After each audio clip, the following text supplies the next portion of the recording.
Welcome all to today's floral design workshop virtually. My name is Erin Lurie, and I am the head of adult audiences at Hillwood. We are so thrilled to be gathering with friends near and far today virtually, and just like to give a special acknowledgement and celebration of Juneteenth and Emancipation Day, which is tomorrow. I hope that those of you who are in the DC area will be able to come and visit Hillwood soon. We are open Tuesday through Sunday, 10 to 5. We have one brand new fabulous exhibition, The Roaring Twenties, Life and Style of Marjorie Merriweather Post, opened last weekend, I believe, and next week we'll be opening a sculpture installation by contemporary artist Christine Mays called Rich Soil, and that will be throughout the gardens. So June is a fantastic time to come and soak in all that Hillwood has to offer. We do encourage advanced reservations just to speed your entry, but thanks to some changing regulations in the district and our low positivity rate for COVID, we are thrilled that you do not need to reserve in advance. So if you wake up tomorrow and just have to be at Hillwood, please come on down. We'll be thrilled to see you. Couple of quick notes about today's class. I'll turn us over shortly to Ami Wilber, who is Hillwood's floral and event decor designer. She joined Hillwood in 2016, and she'll be going through step by step how to create a beautiful arrangement today. We'll stop for questions along the way. This demonstration will take about 45 minutes or so. We invite you to follow along at home if you would like, but Ami does this dozens of times each week, so we know that those of you who are working along at home may not finish at the same pace that Ami does. Towards the end of our time together, I'll invite anyone who is interested to turn on their camera and raise their hand, at which point we will feature anybody who wants to show off the arrangement that they've been working on. One final note, and that is that we'll be using the chat feature to submit questions. That helps us keep things rolling smoothly with Ami, and I will make sure she gets to all of our questions. Now, it's my great pleasure to turn you over to Ami Wilber. Hi, welcome everyone, and thank you for joining us today. It's a lovely afternoon here at Hillwood. There's so much going on. Our gardens are in full bloom. Like Erin said, we have all of these new exhibits that are up and very exciting. So I highly encourage you guys to come down to Hillwood if you are in the DC area for sure. And also today is, tomorrow is Juneteenth. So I just wanted to also talk just a little bit about that for a second so that we can all have a moment. I know that it just got passed by Biden to become a federal holiday, so I think that we are definitely progressing in the right direction.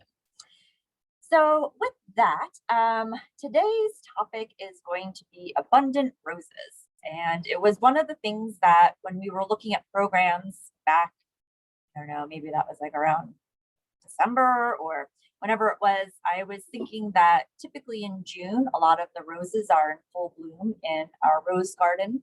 And also depending on where you are in the country, roses are typically in bloom in around June. So I thought it'd be something kind of fun that would be somewhat seasonal for what's happening outside.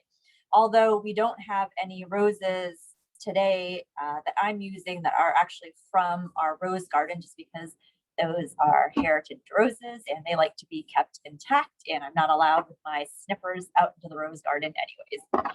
So we have them that were brought in. Most of them are coming in from South America at this time. But if you do have a chance and you do have roses in your backyard or access to garden roses, they really are a lovely treat and something that I do enjoy to design with when I get the chance. So I'm going to go through everything. I know a lot of you have taken class before, but for those of you who are new, welcome. And I just like to go through everything step by step. I'll pause at different stops when I think it's a time when you might have questions or anything like that. But again, like Erin said, if you have any questions while this is all taking place, just go ahead and write it into the chat feature and we'll get to those as soon as we can. So a couple of things. Today we're going to be doing an all-sided arrangement. So I typically don't do all-sided arrangements just because the nature of what I'm doing, I don't really need to have those. But it's also a nice, I think, thing to have or a skill to have in your toolbox to be able to do an all-sided arrangement and make it something that, you know, can go onto a centerpiece of a table or wherever it is that you would see it from all angles. So today we're going to be using a glass compote bowl, and for those of you who picked up materials from Hillwood, you'll notice it's a little bit on the small side, and it's on the small side because I do want it to be an all-sided arrangement, but you'll be amazed at how much I can squeeze into this tiny little container and make it still really full and look bigger than you're probably expecting it to be. But also, that being said, because it is kind of a small container, you want to make sure that you're checking on the water every day just to make sure that all of your stems are sitting in water so that they will last as long as they possibly can. So the first thing I'm going to do is I'm going to take my chicken wire and I'm going to ball it up.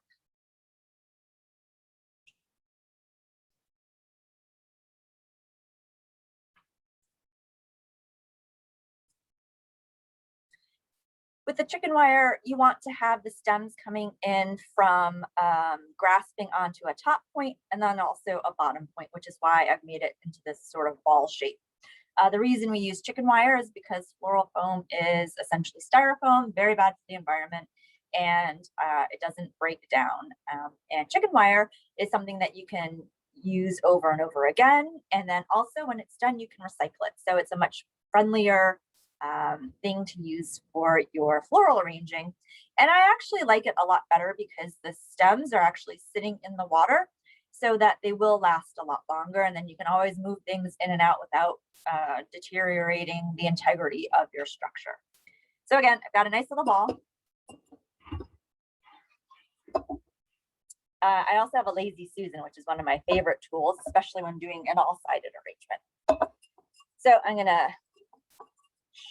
shove my chicken wire in there. I have some floral tape. Tape down my container. And this is especially important when you have sort of a shallow bowl that you tape it down. Otherwise, the chicken wire might pop out when you don't want it to. And then I'm going to run the floral tape around the rim of the container just so that I know that it is nice and sturdy in place. So again, I have my container, chicken wire taped down. Next most important thing is I'm going to fill her up with water. And I'm going to fill this pretty much all the way to the top. This is just regular tap water. I haven't put anything into the water, but if you have any of those little packets that you sometimes get with the floral food in it, you can definitely use it. We just typically don't use it because we don't put anything into the water for anything that's going into the mansion, just because we don't want anything to stain or the likes. So I just use regular water. We do use floral food when we're first processing the flowers, when we're bringing them in from harvest, and when I first get them in from the wholesale. So anyone who got flowers, again, from Hillwood today, they were processed in a floral food because they were most likely sitting on the tarmac at JFK for hours, if not days. So we want to make sure to perk them up once they get back. Something else to take into consideration when you are using roses. So this is something that I did with all of the flowers that I got in. One of the things about roses is that you really are trying to extend the life of the rose because it is such a beautiful flower, just like anything else. But when you cut the stem of a rose, it tends to close off really quickly. So what we always do when we're processing the roses at first is we always cut the stem underwater. And that helps to really just liven it up. And again, like I said, a lot of these roses have been either sitting on a tarmac for, days or whatever. So they really need to be revitalized, and having them cut underwater really helps them to do that. I had my roses that I'm going to use today sitting out since Wednesday so that they would start to open up like this. If you keep them in a cooler or a cooler spot, then they're not going to be quite as open. So you want to think about that when you're doing your design. That way you can allow for the roses, again, to sort of fully open up and not be too cramped by anything else. That's my little shtick on roses for now. And I leave as you can see, I leave a lot of the foliage on. And what that actually does is it helps to bring oxygen into the roses, something I didn't know about until I was reading about rose prep. Other than that, I think what we're going to do is just go ahead and start. I always start by greening my container first. And I like to do this to sort of get an idea of how big and how tall my arrangement's going to be. You always want to sort of stick with the rule of thumb of having your arrangement not be any bigger than 1.5 size the times of your container. 1.5 times the size of your container. Anyways, so you want to do that. And also, again, with the chicken wire, if you'll notice that the holes are kind of big in here. So adding all of the greens helps to then have a base of stems to then catch the flowers that they're going to need to sit on. So today I have some fancy leather leaf. I don't know why it's called fancy, but it's a little bit fancier than I guess your typical leather leaf. But you'll notice that this is quite a large piece of greenery. So I am not going to just take this and try and put it into this teeny tiny container. So I'm going to start to pull off some of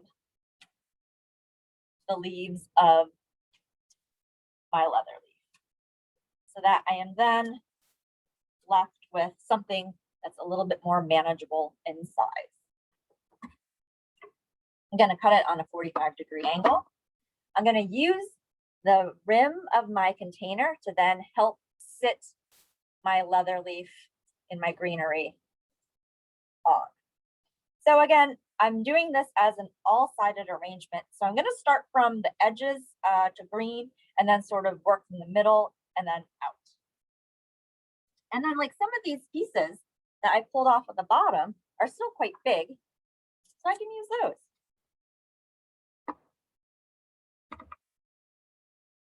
I'm going to try and make this sort of as symmetrical as I can. Nothing will ever be symmetrical that I create. So just keep that in mind, that it's not going to be perfectly symmetrical, but it'll be fine. Okay, so I'm going to start with the edges. And then, like I said, I'm going to go into the middle. And right now I'm still using all the little pieces that I pulled off of my one big stalk. Okay, so I'm going to go and find another. And again, like I said, this is really large, so I'm pulling these off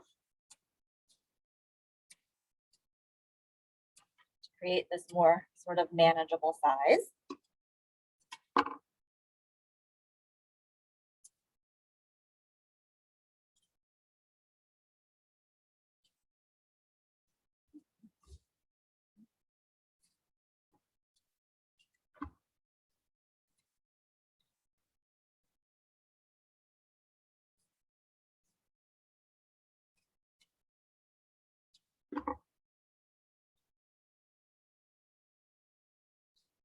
And there's a high probability that at some point I will move some of the greenery around, which is fine as well. But I like to kind of just get this idea of what it's gonna kind of look like at first. And I can already tell that this is a little problematic.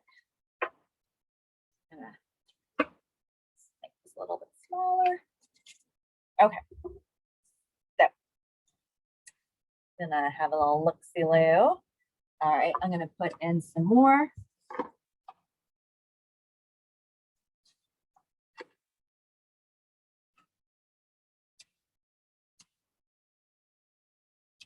And I'm just doing the leather leaf. I know that on the material list, I also had mint, but I'm going to use mint as the end as a little bit more of a decorative filler, but not necessarily this like initial greening part of it.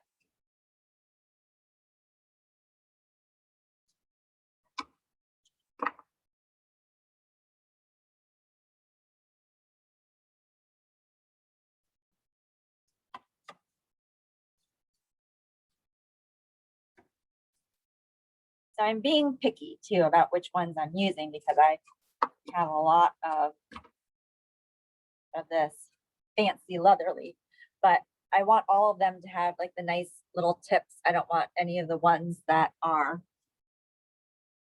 like broken. I'm using all of the fancy ones just because I have a lot of it. But if you don't, you can use those as well. If you have something like this that you need to use, I would then just go stick it sort of like underneath to sort of fill in the bottom part so you don't really see that it doesn't have its fancy little tip. Okay, I think I'm gonna do just one more. And then I'm gonna start in with my roses.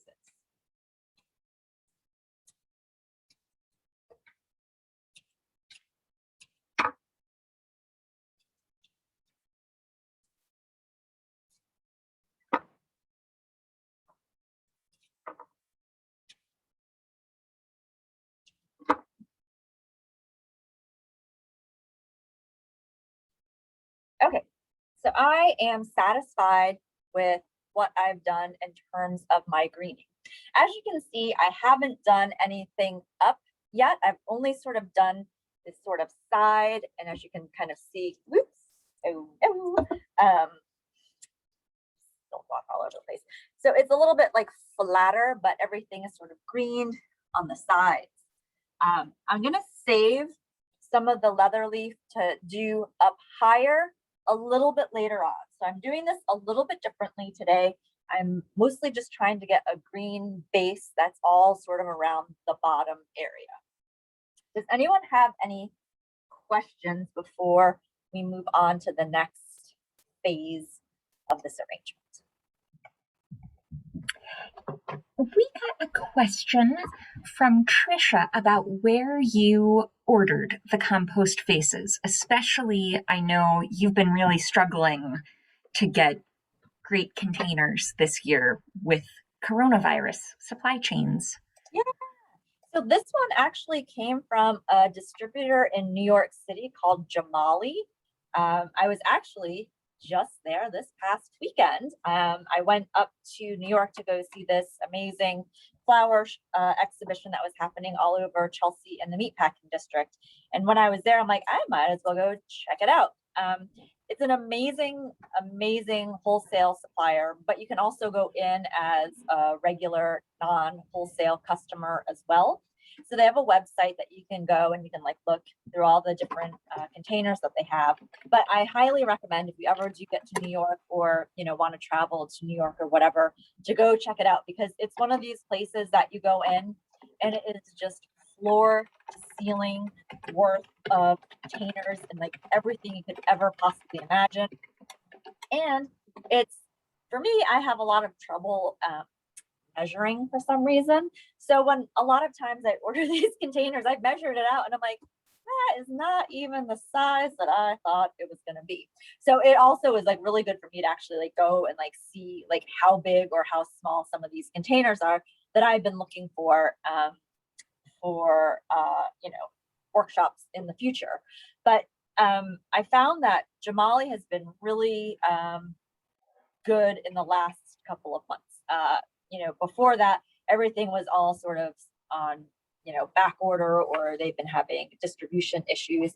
But I think things are starting to actually come back to normal-ish slightly with that, except for one of the other places where I use still, it's just who knows when containers are coming in or not coming in. And I did just drop the link to Jamali Garden into the chat for folks if you're interested. Yeah, it's a great place. It's crazy. Okay, so then what we're going to do is we're going to start in with our roses as our next aspect.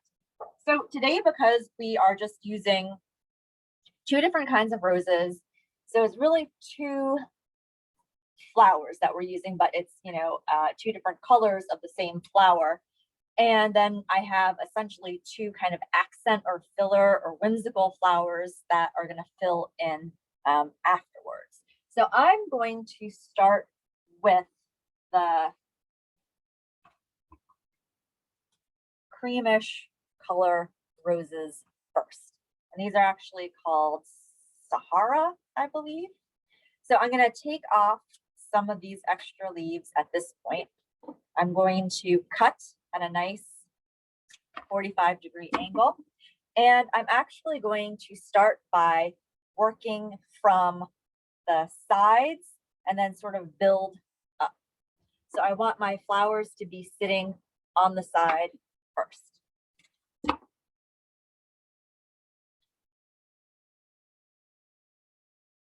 And because this is an all-sided arrangement, I'm going to start to mirror from what's happening here to the other side. I'm not going to do it perfectly in a linear line. I'm going to do it slightly off. And I'm also going to start by doing a triangular pattern with these roses. And Amy, we just got a question from Nicola asking why you cut the rose in air as opposed to underwater. Right now, because I already cut them underwater once. At their most crucial stage is when they're first coming in from the wholesale or when you're buying them from, wherever you purchased your roses. So that's when, and I let them sit in water in a cool spot for 2 days so that they're fine now. So I can just cut them regularly. If you want to definitely ensure that your roses are going to last as long as they possibly can, you can cut them underwater right now, but also for the workshop and for time purposes, we're just doing it regular. Excellent. Thank you. Okay, so as you can see, I've done this sort of triangular pattern. So I'm going to go ahead and do that again.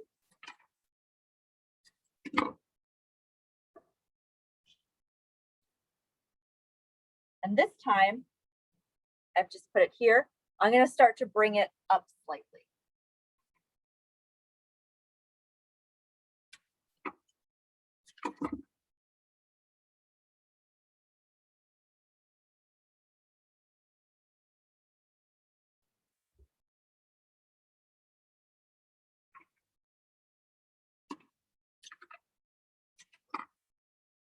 So again, I'm still doing this sort of triangular pattern.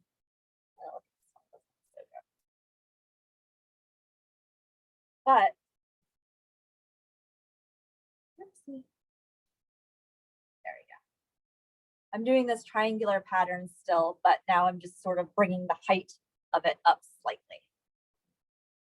So I have 6 roses in here right now. I'm going to add in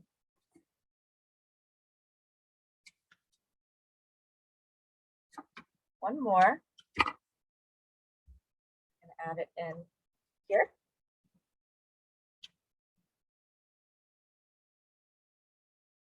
So now you can kind of see that I've done 3 roses in a triangular pattern up slightly higher. So I've only used 7 roses for right now, but I want to hold on to my other ones sort of for the end to sort of fill in. So the next thing I'm going to do is I'm going to go in with my darker color roses. Does anyone have any questions about what is happening right now with these kind of creamy color roses? We're good? Okay. So and then I'm going to start to fill in with these darker ones. I think this is called Lavender Ascot. And I'm going to start with these from the center and I'm going to work my way down with them. And I'm going to do the same thing where I'm going to go from one side to the other side.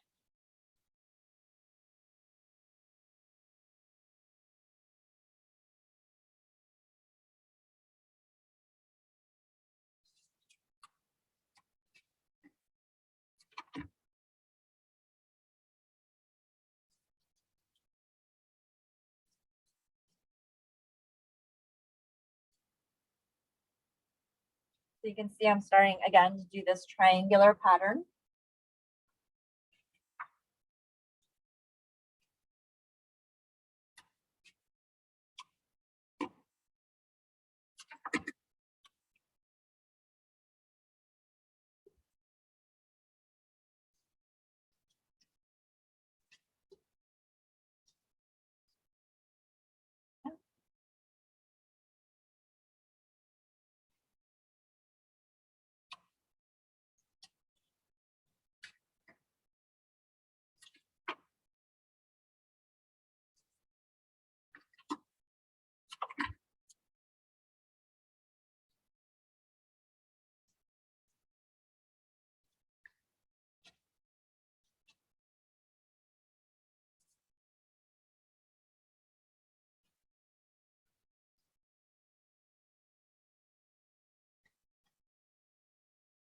One, two, three, four, five.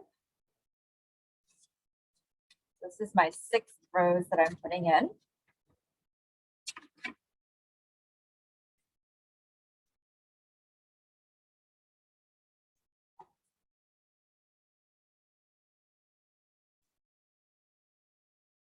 This one's causing a little. There we go. Okay, so I'm gonna put in 7. So I also have 7 of the darker color rose in place.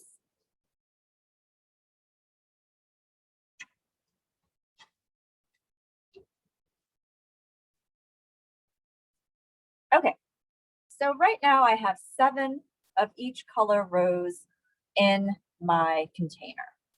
So what I'm going to start to do now is look for any problematic areas, like this gal, she doesn't want to stay where she's supposed to.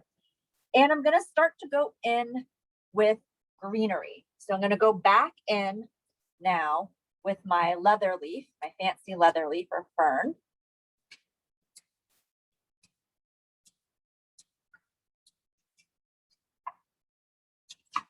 And I'm going to start to bring up a little bit of the height with the green.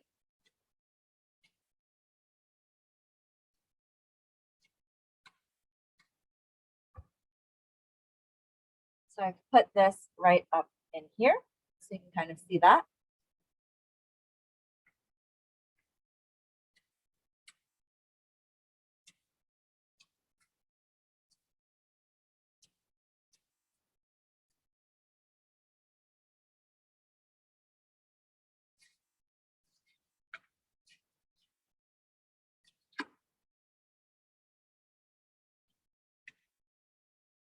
And again, so as you can see, I'm starting to build up a little bit of height and fullness with my leather leaf now.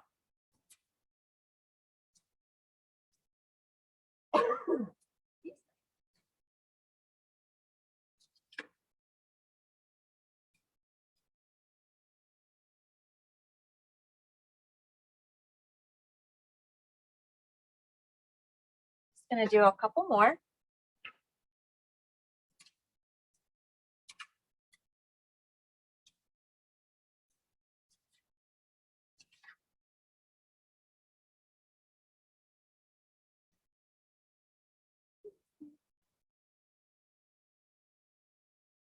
Oh, no, I broke it.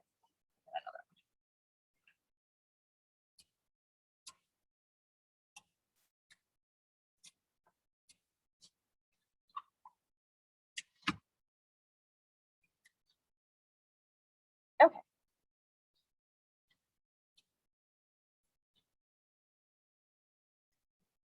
So now that I've kind of filled in with some of this height with my other greenery. What I'm going to do is I'm going to go back in with the rest of my roses now. So I have 7.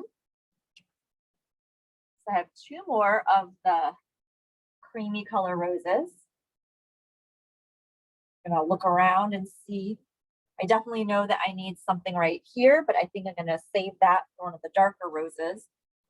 Over on this side, I think I want to take a rose and put it down into here.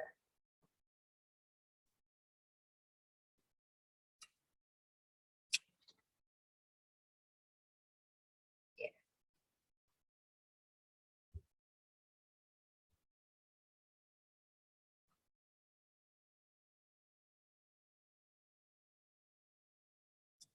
I know I wanted to put a darker rose right into there.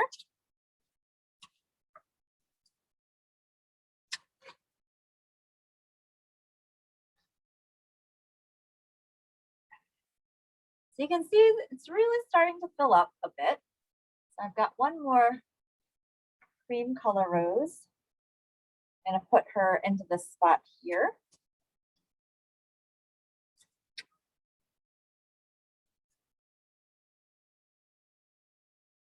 And then I have one more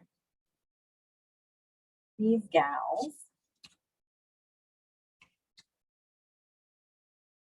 And I think I'm going to bring it down here.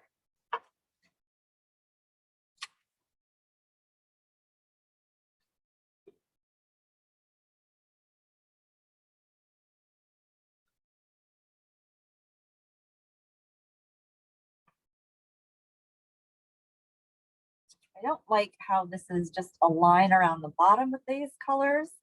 So I'm going to come in. I'm going to move this one up slightly. I don't think you can see what I'm doing. And then bring this one down here.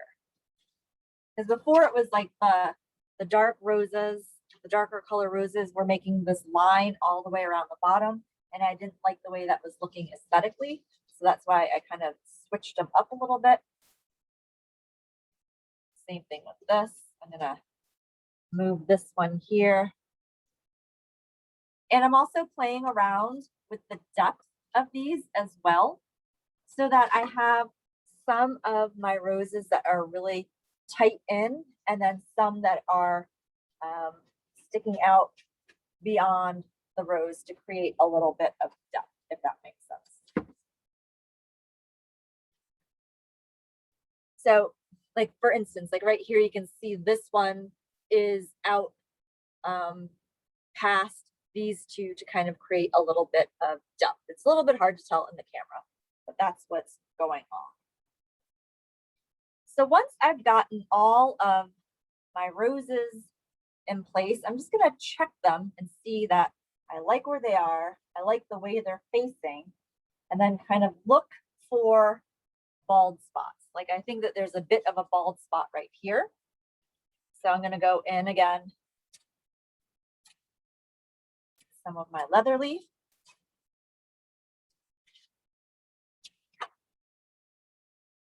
And I'm going to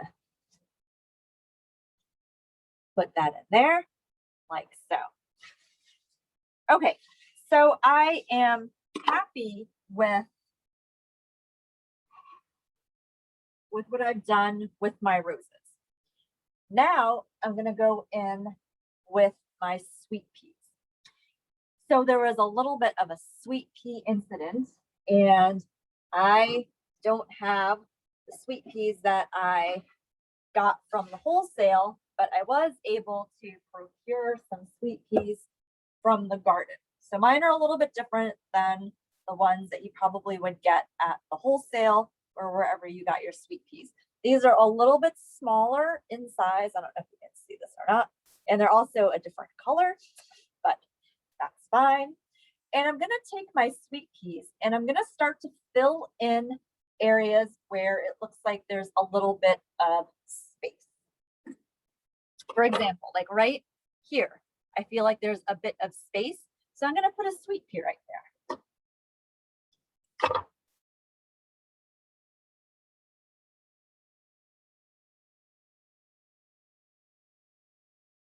See, so I put a sweet pea right there. And again, I'm just going to kind of look. My sweet peas are also a little bit short because, again, I picked these out of the garden this morning. They're not from wholesale, so they're a little bit shorter. So I need to find areas that aren't too tall for me to fill them into.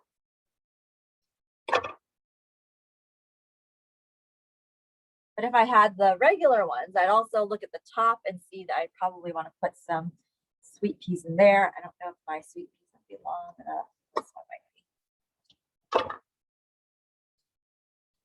Top there. And again, I'm just going around looking at areas that are a little bit bald.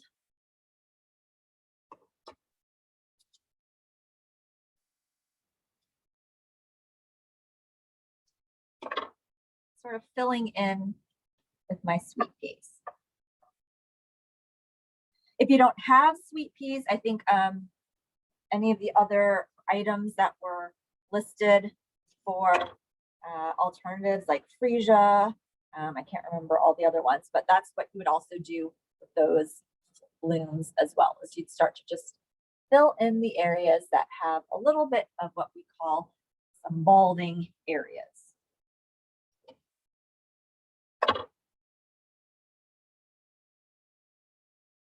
And I like what's happening with the sweet peas. It gives it just a little bit of a different look as well. Very delicate and has like a nice complementary shape, I think, to the roses. Does anyone have any questions about what's happening now? Are we feeling good? Seems like it so far. I will interrupt if we get some great questions, though. So the next thing I'm going to do is I'm going to go in with my mint. So this is mint that I got from essentially the grocery store, but not really. I got it from the restaurant from Hillwood. But it's mint that you'd be able to buy in your grocery store. So it's a little bit floppy. It's not quite as perky as I thought it was going to be. So I'm going to look for my perkiest pieces of mint. I have stripped down so that the stem is bare. And if you look at this piece, these two leaves are a little bit not behaving well, but this is nice. So I'm going to take this and I'm going to then start to fill in again where I see little bald spots in my arrangement with the mint.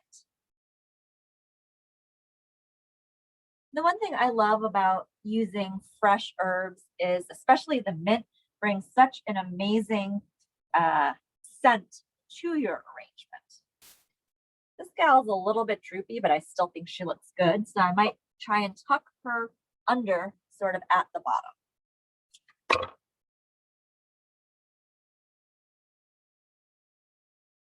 Because again, whenever I'm doing an arrangement, I like to look and see what's going on sort of lower.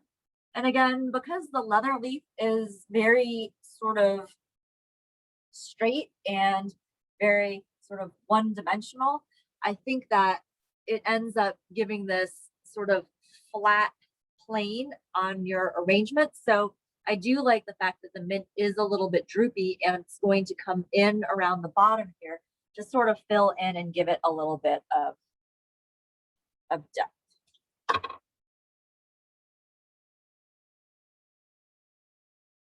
So that, again, because we are using a compote bowl, it's nice to kind of see that something's draping over the side of it. So again, I'm just going to go in with my mint, fill in any areas that I feel need a little pepping up.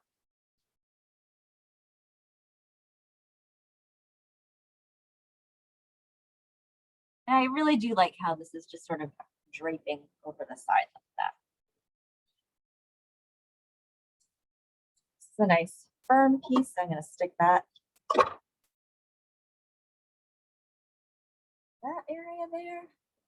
And I think that the mint also brings in like a nice different sort of textural quality to contrast the leather. I have a bald spot over here. I'm going to stick the mint in there. So you can see, I just put that right there.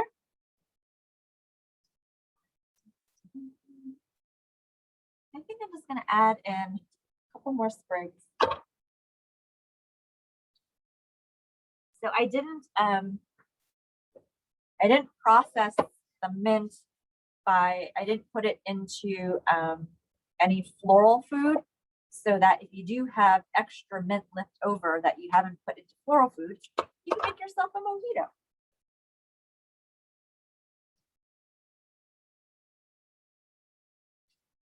Or a mint julep, whatever you want to do with your mint.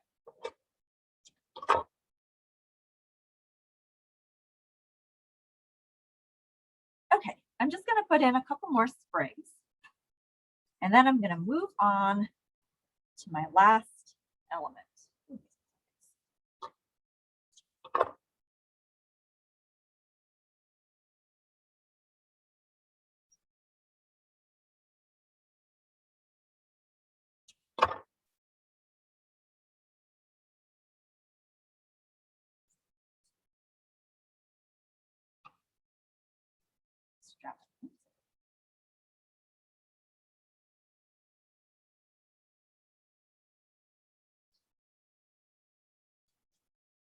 Okay. And so the last thing that I'm going to do is add in my last sort of whimsical element, which is my verbena. And this actually came out of Hillwood's garden. I know it's probably not the typical thing that you would find in a flower store. It would be more something that you would find at the farmer's market, because it's right now it's seasonal. And again, it's not something that you typically see except for at flower markets that are flower farms from a local area. But I love it. Also, I think if you had like status, purple status, it can do the same thing. But it's very rigid, but it has these nice fluffy blooms on it. But I thought these would be kind of fun to add as a little bit of height and drama to your arrangement. So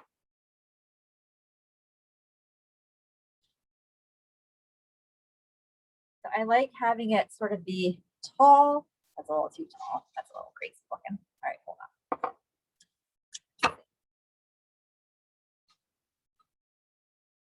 So that it's just gonna sit slightly above the rest of your flowers. And like this one is a little bit three-pronged. I'm probably just gonna snip off those prongs so that I just have the one.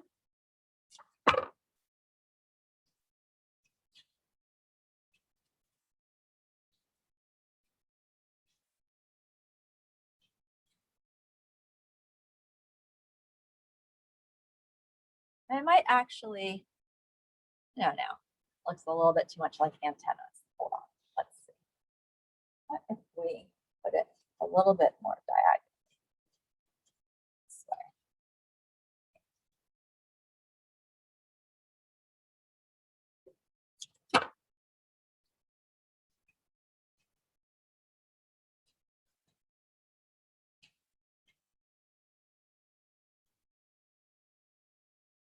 And again, you want it to sort of, I'm not happy with that one.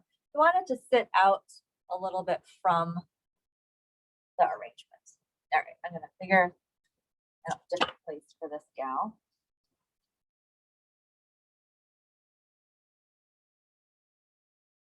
So, all right, I was thinking that I wanted to have one stick straight out from the top, but it's feeling a little bit like antennas. So I'm not going to do that. I'm going to just sort of go around the middle part of the arrangement. Just add it in like that.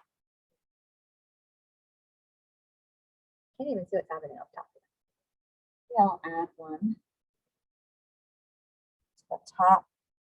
It's not going to be too high up, so that it's going to be a little bit more contained. Yeah, like so.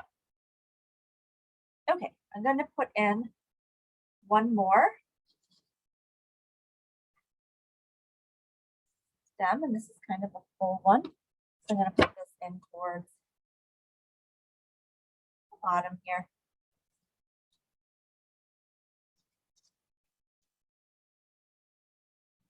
Okay, so I'm going to then have a final look at my composition that I have created. I'm going to clear out some of this stuff for compost.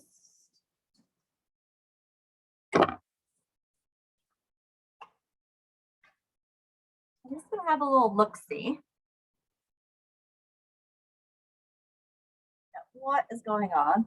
I'm still unsatisfied with this one rose. It won't stay where I want her, so I'm going to just kind of try and tuck her up a little bit like that. So as you can see, it's not really symmetrical per se, but it's close-ish to symmetrical, and it's all sided so that everyone can enjoy the arrangement no matter what side of the table they're on. And again, I'm just going around to look and see if I need to fill in any areas at the bottom here. And I think it looks pretty good. So I'm going to stop. I'm going to hold up my little backdrop so that you can see it sort of unencumbered by that. How does that look? Can you see that? Looks great. Okay. So again, as you can see, it's not, perfectly symmetrical, but I'm fine with that.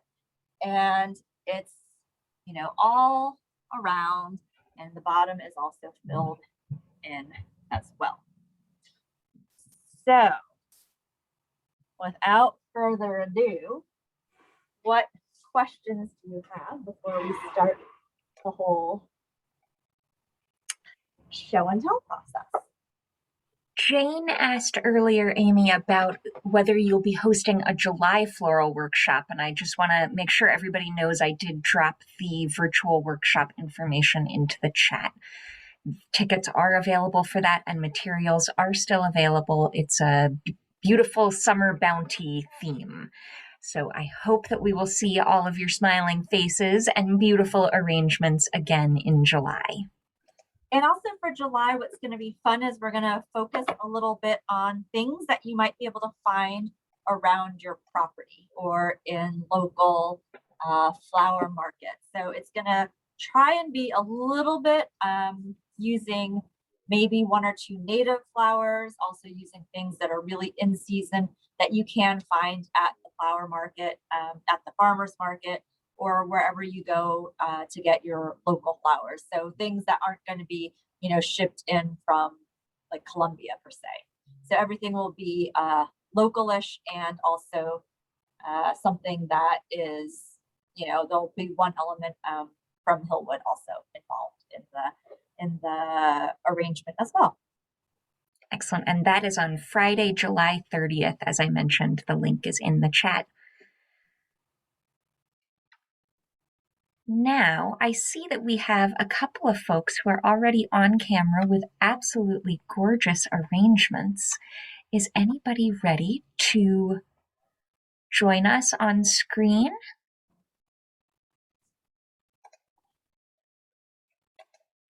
All right, Nancy is coming up as our first volunteer. And hello, Mom. How are you?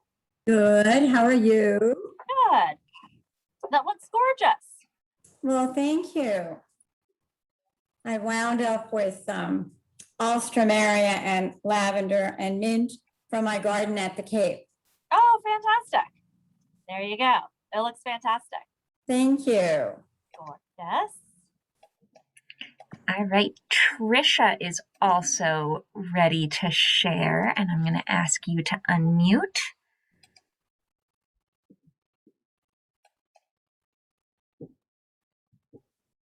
Hi, Hi. I ended up with snapdragons and I used cuttings off my bedelia bush for fern because I couldn't find the fern. Yeah, It's kind of like wild. I love it. The color combination is really nice too. Excellent. Thank you.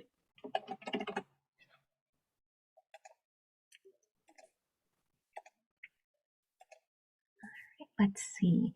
Katya, I'm going to ask you to unmute.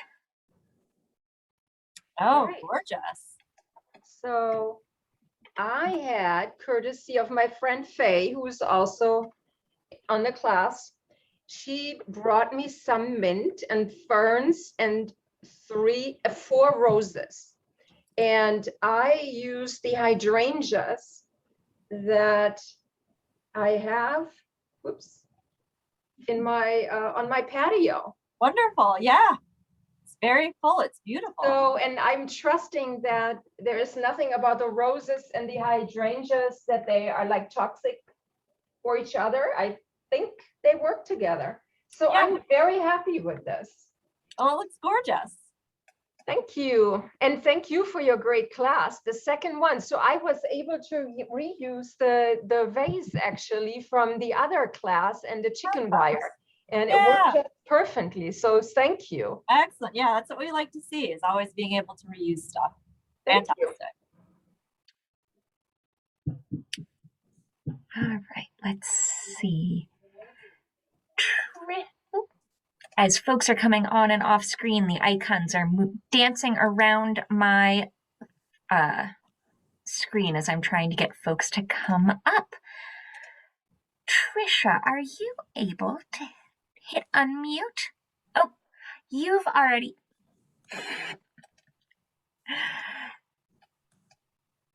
All right, let's see.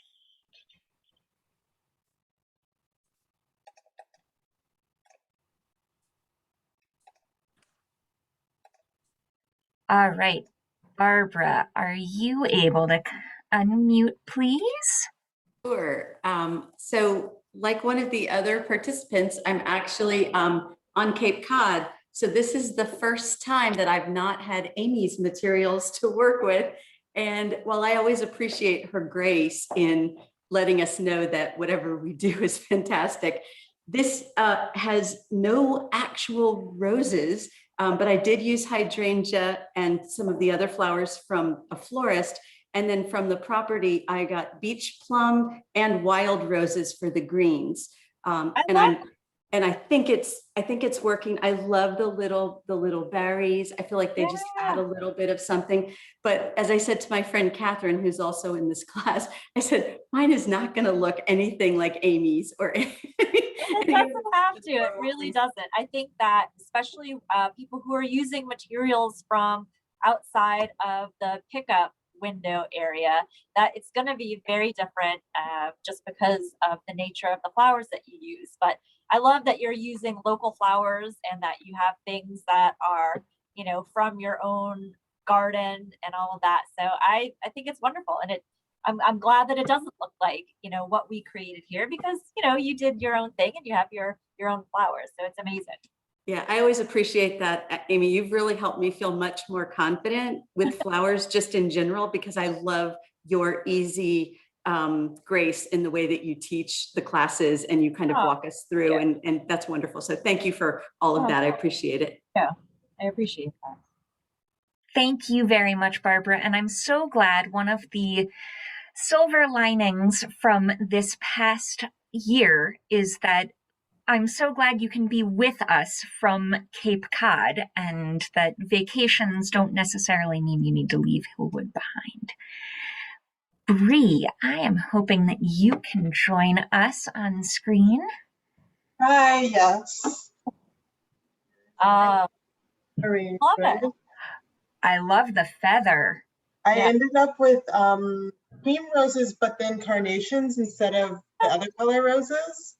And it's like almost the exact same color as the roses so that we're using. So it's a wonderful match. But I think that I always love carnations myself too. I think that they're a fantastic flower. I think that they get a bad rap, but they're beautiful, and they're, I think, one of those flowers that, you know, they last for a long time too. So like, who can be mad about that?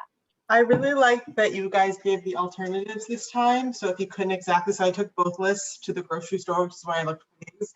Yeah. I also think too, like maybe an image of the exact kind of flower you're looking for is helpful, because sometimes I Google imaged some of them and there was a vast range of what we were looking for. So Yeah. that would be helpful, because then you know the kind of the like size and color you're looking for if you just replace it with something else. But I'm also excited to like be fast enough one of the times to get actual materials. Well, sign up for July right now. I think the other things that's kind of fun, maybe it's only fun for me, but I like seeing that, like, when you're looking at something and how it is that people interpret what it is that they see on paper. They're like, oh, okay, this could be this could be this. I think there are a lot of ways to definitely interpret the materialist in a sense. So I think that that's also a nice aspect of it, that, you know, you do have your own interpretation of what you think it's going to be, or like what the size is going to be, but we'll definitely also always put in, you know, things to have as like a relatively, you know, jumping off point for where you can go with bringing your own flair to it. Excellent. I love it. Fantastic. And Amy, along those lines, Kathy asked, since several folks are using hydrangeas, if there's any tip or comment that you could share on how to help keep them fresh in the arrangement. Sure. So one thing that is very important, if you're cutting your own hydrangeas from your backyard or wherever you cut them from, no judgment where you might be cutting them from, but is the time of day. So that's the first thing you want to think about. You don't want to go out in the middle of the day when it's really hot and start cutting any flowers, really, especially hydrangeas, because they will wilt and they will have a lot of trauma to them being cut that time of day. So whenever I'm cutting hydrangeas that I'm going to use, that I'm cutting off of property, I always do it first thing in the morning. First thing in the morning for me is about 7 a.m. And I usually stop at about 9 a.m. So all of the stuff that I'm harvesting is between like the 7 to 9 a.m. window, especially in the summer. And I'm not here. I usually leave work at about 3. But if you can't do it, or you don't want to get up that early, then I would say in the late evening also would be a good time to harvest. So that's one thing about hydrangeas. The other thing that I do with hydrangeas, if I get them in, I don't ever do this when I cut them directly from property, because they typically are fine. I cut them, you know, we put them immediately into a cooler, which also helps as well. So if you can put them in a cool space, that would help. But the other thing that I do if I'm getting hydrangeas in from the wholesale is I stick the heads of them into a bucket of water, into a cold bucket of water, and I let them sit for about, I don't know, a couple of hours or so, whatever sort of time allows for them. And then I cut them and then put them into the cooler. So I found that those two tricks definitely help. But hydrangeas are a finicky bunch. Sometimes they are perfectly happy and they, you know, can last for weeks. Other times you go down the next day and you see that your hydrangea is completely wilted and it's not happy at all. So what you can do if you do find that is just pull it out, soak the head in cold water for a little while, recut the stem, put it back in and see what happens. Excellent. Thank you. JQ, I'm going to ask you to share your beautiful arrangement. So the arrangement, arrangement is this. We had a little technical difficulty, so we had to start over. So I'm a little behind. I don't think it looks as pretty as Amy's. It never does, but I don't feel like my roses are standing out as nicely. I think the only thing that you could reconsider is just doing the greens a little bit shorter. Okay. I think if you have the greens a little bit shorter, then you'll see a little bit more of the roses. But I mean, Okay. I think it looks fantastic. But if you do want to like just slightly tweak it, you can always just pull out the greens that are a little bit on the long side and then cut them down and then kind of like shovey them back in. And I think that Okay. I think I'll try that. And then I made like a small one with like Oh, I extra. love it. It's only one side because the other side you just see the green. Fine. But yeah. Yeah, gorgeous. All right. And Amy, Barbara asked about if you do soak the heads of hydrangeas in cold water, that then the stems are not submerged in cold water, and asked if that's an issue, something we should look out for, if there's a way to troubleshoot that, or if we need to be concerned about them drying out. They're always just sticking straight up and into the air, and they're fine. I mean, as long as you recut them afterwards, definitely you have to recut the stem. Excellent. Jenny sent a note that there is some work going on in her house, so it's quite loud. So she's going to be a silent show and tell, but she's got a beautiful arrangement.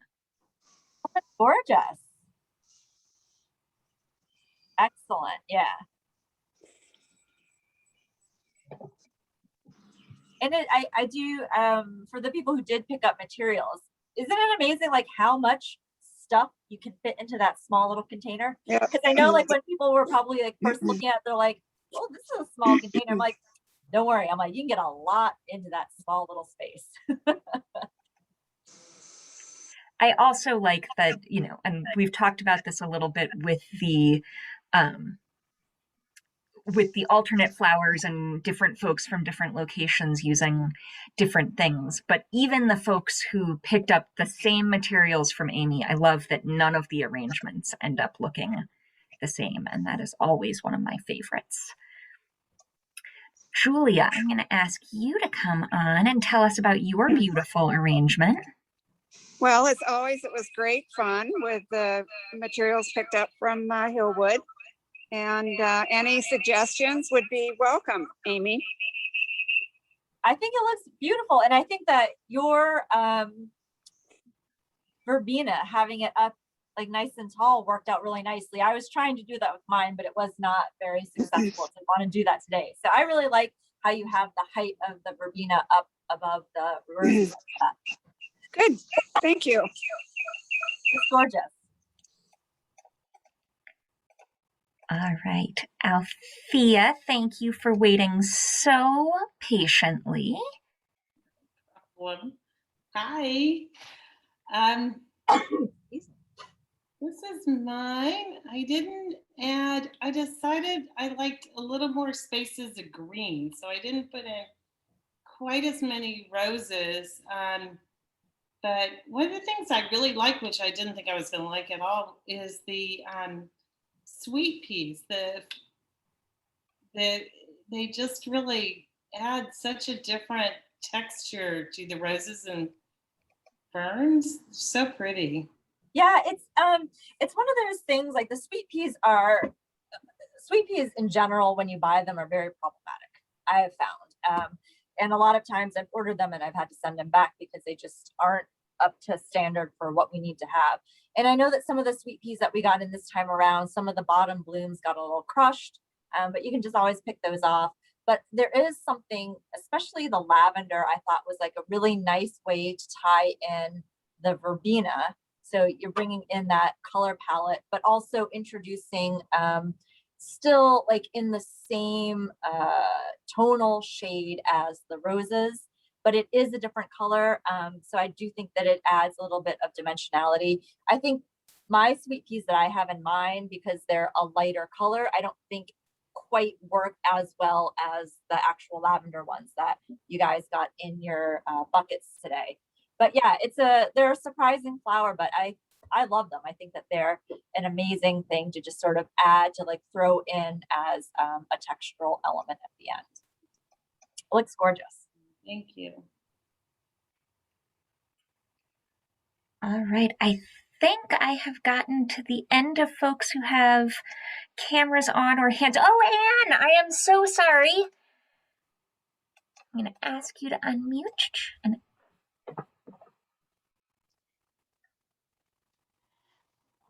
Now, I think I got too small a vase, so they're a little closer than they should be. But what I really appreciated was the lesson in terms of height, because I was thinking everything has to sort of be in a cone shape. So I appreciated that. And what else? Well, that was mainly, I think I should have had a wider vase than I picked. I mean, can you see? I mean, I understand what you're saying in terms of the wider base. I love what you've done. I think the other thing that you can do, even though it is sort of a narrower opening, is you can pull some of them out a little bit to give them a little bit less of sort of a bunched up feeling. And I think also, just depending on, like, I really like how full everything is. So again, I think it's just, it's an aesthetic thing. It's an aesthetic, choice of whether you're trying to make it a little bit more full or a bit more airy, whatever. But yeah, I mean, maybe next time you do try a little bit of a larger opening for a container. But I think what you did was fantastic. So I wouldn't change anything. I want to ask you, is it realistic to try to replant any of these, or once they're cut, that's it? Replant into the ground? Yes. No, nothing. All right.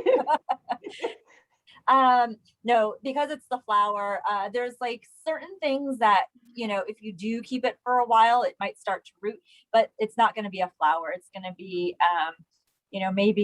maybe your pittosporum, maybe like some green that you have might reroot at some point, but like the roses and the verbena and all of that, that's not going to, unfortunately. Yeah.